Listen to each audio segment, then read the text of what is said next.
עד עכשיו דיברנו בעניין של הזמן של הדלקת נרות חנוכה. כאמור, הזמן של הדלקת נרות זה חצי שעה, ולכן אם בזמן שהוא הדליק היה שמן לחצי שעה, וזה נכבה באמצע, יצא ידי חובה, כפתה אין זקוק לה, מעיקר הדין.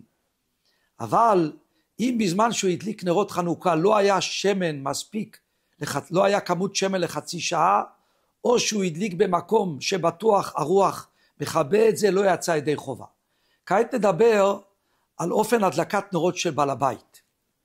כאמור, חנוכה זה נר איש וביתו, פירושו של דבר שמעיקר הדין כאשר בעל הבית מדליק נרות חנוכה, מוציא ידי חובה את כל בני הבית. אבל זה הכל אם הבעל הבית נמצא בביתו. ולכן, זה לא משנה אם זה הבעל הבית הדליק, או שזה אשתו שהדליקה, ברגע שאחד משניהם הדליק, למשל אם האישה הדליקה, והבעל הבית נמצא במקום אחר, מתאכסן במקום אחר, מעיקר הדין יצא ידי חובה. עד כדי כך שהוא לא יכול להדליק נרות חנוכה בברכה, כי בזה שאשתו הדליקה הוא יצא ידי חובה.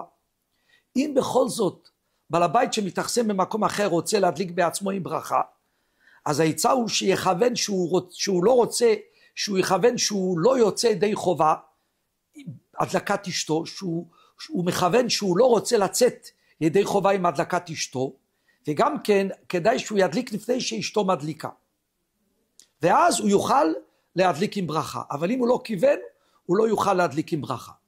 מה יקרה אם הוא חשב שאשתו לא מדליקה, והוא הגיע לבית והוא ראה שאשתו מדליקה? הוא לא ידע מזה, הוא ראה שאשתו כבר הדליקה, ולא היה לו את הכוונה שלו לצאת ידי חובה. אז יש דעות, לפי המרש"ל הוא יכול להדליק עם ברכה, לפי המגן אברהם הוא לא יכול להדליק עם ברכה, ולכן עדיף שהוא ידליק בלי ברכה. אבל כמובן זה רק אם האישה הדליקה, כי כשהאישה מדליקה, אז מכיוון שאשתו כגופו, היא מסתמה התכוונה להוציא את הבעל.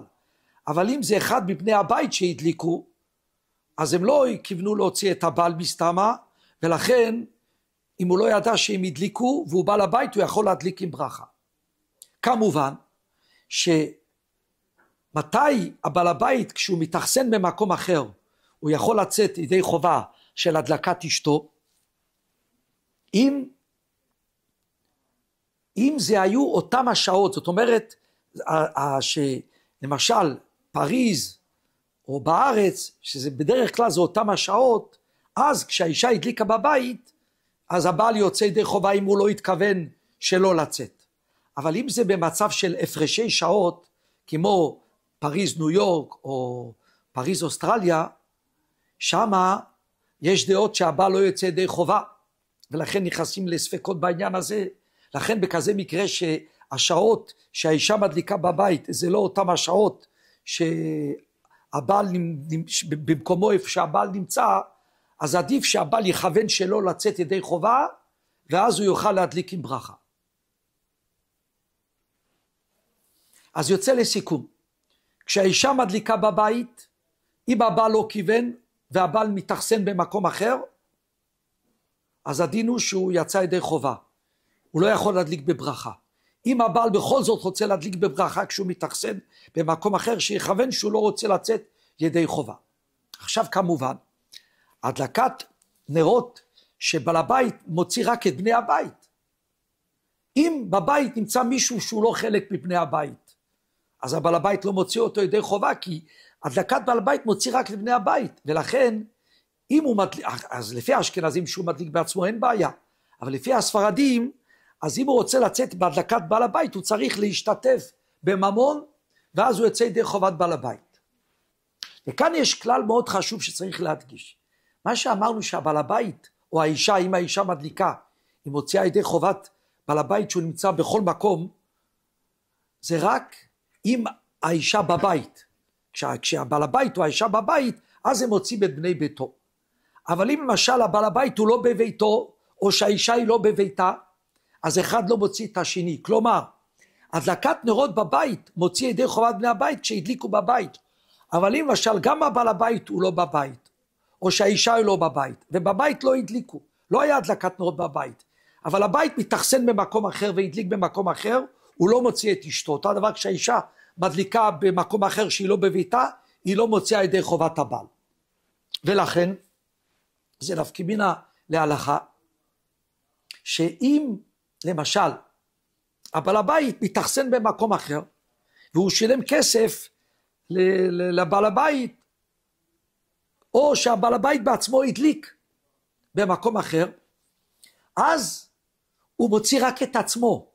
זאת אומרת ככה, כשהבעל הבית מדליק בביתו, הוא מוציא את כל בני ביתו, בכל מקום שהם נמצאים בעולם, כשזה אותם השעות.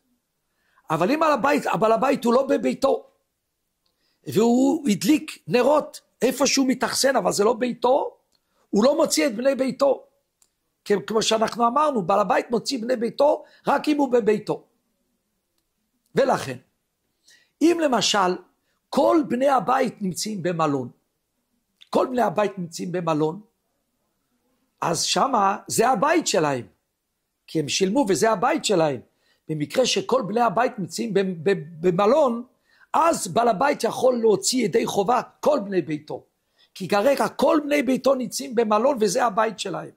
אבל אם רק הבעל הבית נמצא במלון, ושאר בני ביתו נמצאים במקום אחר, ממילא אז זה ביתו רק של בעל הבית, זה לא, זאת אומרת, הבעל הבית שהוא נמצא במלון זה נקרא ביתו כי הוא שילם, אבל זה ביתו רק בשביל הבעל הבית, הוא לא מוציא ידי חובה כל בני ביתו.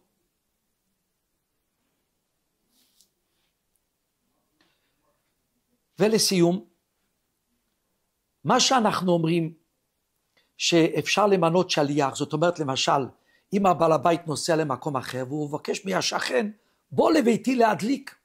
צריך לדעת, השכן יכול להדליק בשבילך רק אם מישהו נמצא בבית.